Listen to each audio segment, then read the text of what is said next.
Hi everyone, and welcome to today's German Hospital recap. Well, Eka, just say hi for a second. All right, okay. She doesn't want to say hi. I forgot what I was gonna say. If you haven't already, please subscribe so you don't miss any of our recaps or videos. And let's get right to today because it is getting heartbreaking on German Hospital up in here. And we just had heartbreaking. Like, how much more heartbreaking are we supposed to, take? So, at the Metro Court, Franco can't seem to pay his bill for the takeout food he's getting, and Nell is like, yeah, you can't leave here with it unless, you pay. And he tries to open a tab in Jason Morgan's name, and she won't let him because she knows Jason, and he's not Jason. And then Carly comes in. So Carly tells Nell to Google him when she gets a chance, and Nell, to be a little like Carly. And Franco says, look, this food's for Elizabeth, and she needs sustenance, and he says she deserves the best, and Carly isn't budging. And then Franco brings up the whole kidney thing, and she's like, you know what, take the food and leave, just bye, I can't deal with it anymore. So Nell's like, because he also brings up how they were together, and Nell's like, you two, really? And she has to ask, she just has to ask. And Carly says that um, almost marrying him was a spectacular mistake. And then she tells she tells Nell the original kidney story, and she says that she's not highly regarded in certain circles. And Nell says, well, who's anyone to judge you? There's awful people in this town, and you're not one of them. I like Nell, but she's a little too rah-rah. I don't know. It's just, I don't know. It's a little much. So there's definitely something going on there. So she says that, or Carly's saying that she's hurt people. And Nell's like, well, everyone's done bad things. And Carly's like, well, then I'm special. And Nell says that they're all just jealous. She has a place in the community, a strong marriage, and a happy family. Even she's a little bit jealous. And she'd love to be like her. Again, laying it on a little thick. So she tells Nell to figure out what she wants and go for it. And Carly's confident Nell will get what she wants, and Nell offers to deal with the sprinkler thing so Carly can go home. And Carly's like, all right, not gonna fight you on that one. At Elizabeth's place, Sam stops over to drop off Jake's math book. Apparently he kind of sleep texted her, so Elizabeth wasn't totally aware Sam was coming over. So Elizabeth seems to be getting around better. She's walking, and she invites Sam in to talk. And I was like, that's not necessary. You don't have to do that.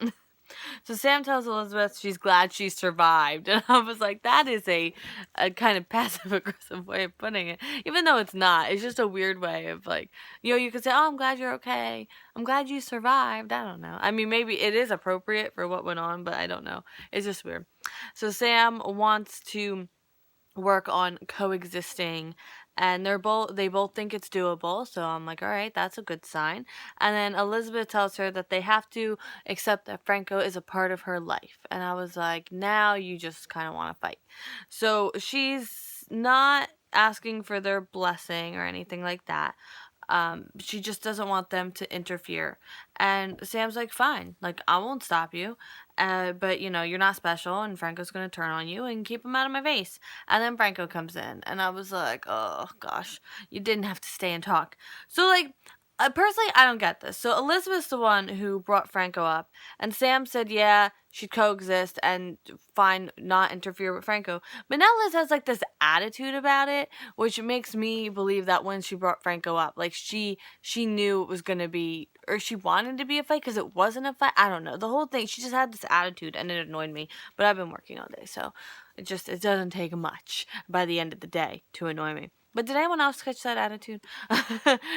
So Liz tells Sam that Franco's paying for her recovery, and Sam says that she'll keep her feelings to herself and not say anything to Jake. And Liz says, well, Jason knows, but you don't have to I don't know. She says something, and Sam's like, well, I don't lie to my husband. And I was like, oh, so much for coexisting. So then Franco gets uncomfortably close to Sam, and she kind of freaks out a little bit, and she's like, stay away from me, and jumps back. And then Jake comes in because he heard fighting, and I was like, oh my goodness. So Elizabeth says he needs to get back off to bed, and he wants to know what the fighting's about. And he's like, look, I know my dad doesn't like Franco, but why don't you like Franco, Sam? And, like, obviously some uncomfortable tension there. And well, I shouldn't say amazingly, but Franco is the one that steps up and says, look, I hurt Sam once upon a time a while ago. I was sick. I'm not sick anymore. I'm better. But, he basically says he did a lot of bad things and hurt people, Sam most of all. And he told her a really bad lie, the worst lie ever. And then, side thing, he kind of, stole and switched her baby. But technically he was Todd at the time, so I guess he can't be held accountable to that. But I just needed to bring it up. And that he should have apologized sooner, but he didn't think it'd make a difference, so he didn't. And he says that, they should never forgive him, though, because what he did was really bad, but he tries to do good things now, and he wouldn't ever do anything to hurt them. Sounds good to me. At Casa Corinthos, Jason comes in and tells Sonny that there's been an accident. He goes through the whole night, TJ, car explosion, and, the car exploded on Morgan. So, yeah, not good. On the Road, which, by the way, worst book I've ever read. Sorry. I'm still haunted. I read that book back in, I think 2009 or something, and it still haunts me. So Dante tells, I don't know who him is. Oh, it must be Julian. That a witness said the car exploded, which is exactly what I wrote at the end of yesterday's recap, but it didn't fit for some reason in my head, so that's why I kind of stumbled. But again, long days. I just... doesn't work anymore. Jason's the witness.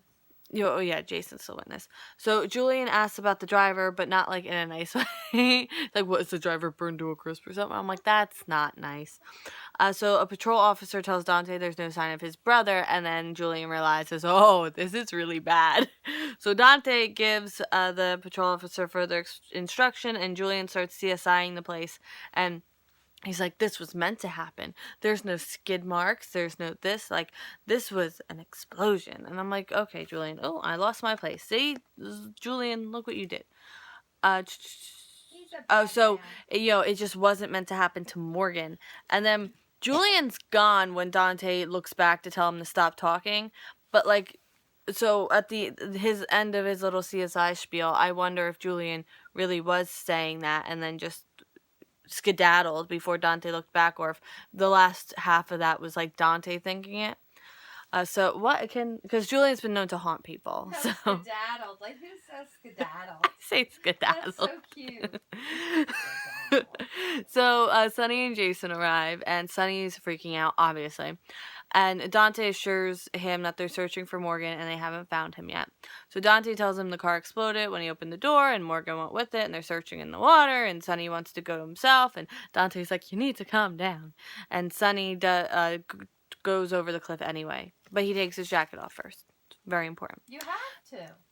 I just said it was very important. Well, I know, you kind of said it in a... Jackets restrict your this way. Yeah. I have broad shoulders, so my this way. River for you. Thank you. You're welcome. Didn't Sonny jump in the river, or in the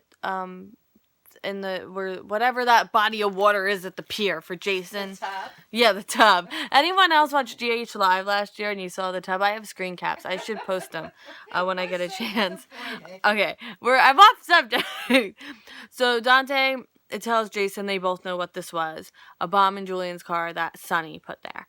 And Dante is kind of dazed with all this, and he runs down what he thinks happened afterwards. Sonny ordered Julian's murder, and then Dante starts legit falling apart again.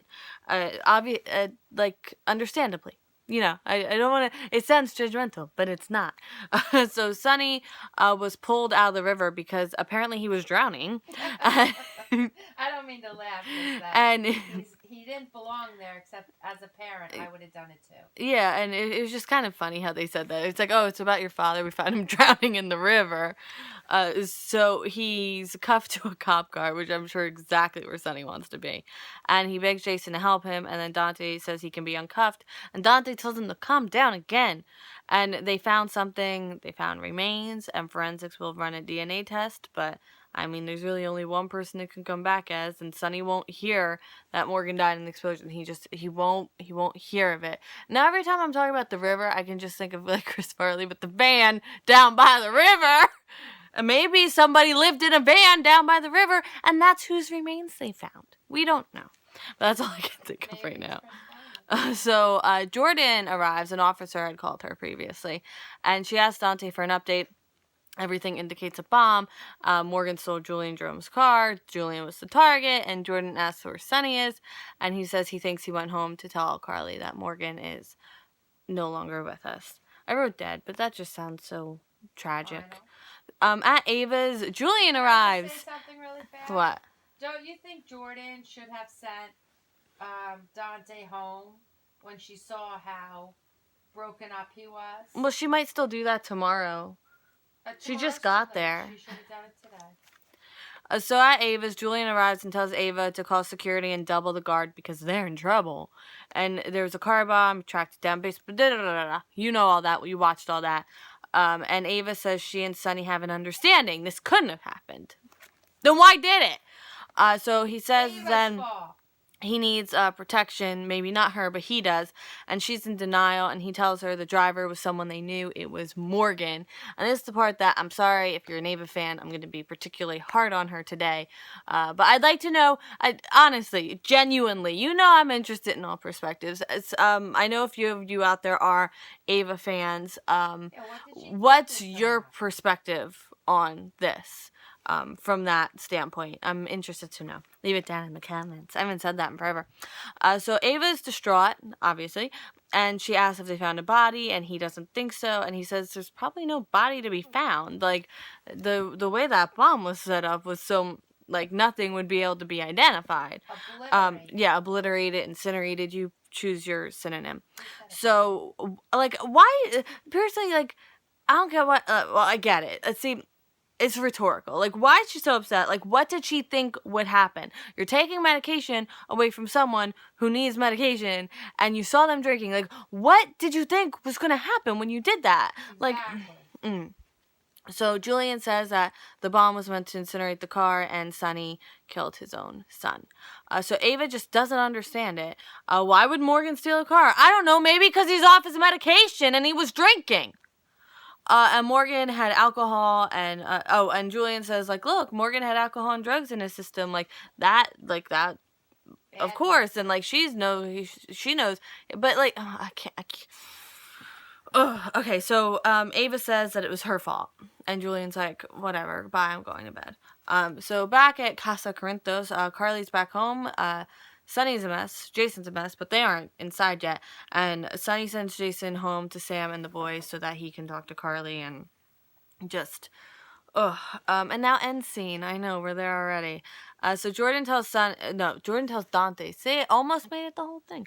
Jordan tells Dante that she won't come for Sonny tonight, but she will soon. She's sorry for his loss, and then they found Morgan's phone with all the missed calls, so they know it's Morgan. Jason arrives at Elizabeth's. He didn't expect to see Sam there, or, the whole crew. But he needed to see Jake. He hugs him, and, it's very touching. And then he heads off to bed, or, Jake has to head off to bed. And then Jason and Sam leave.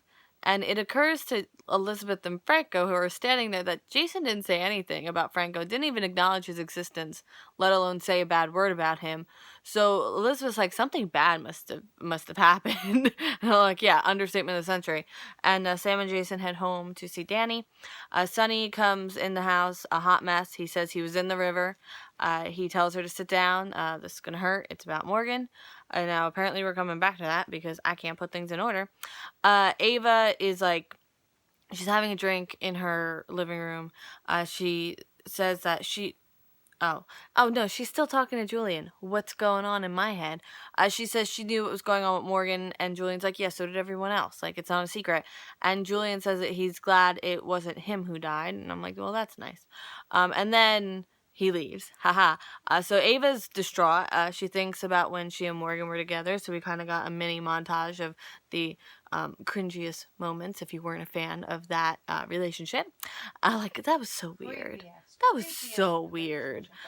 So she's devastated, and, like, I've never seen her, like, have such real emotions. Like, I feel like we actually are seeing, like, Ava Jerome and not, like, some kind of front she's putting up, because I feel like she puts up a front for everybody, like, literally everybody. Like, I don't know who the real Ava Jerome is, but this one, apparently she's a person who can do horrible things, but then won't like doesn't think about the consequences, and then the consequences are dire. And ugh. Okay, so back at Carly and Sunny's, Carly asks if Morgan's okay, and Sunny's like, he starts, and like then she won't hear it. See, she said she'd know if that happened, and she's gonna call him. And Sunny's like, no, he's dead, he's dead, he's dead.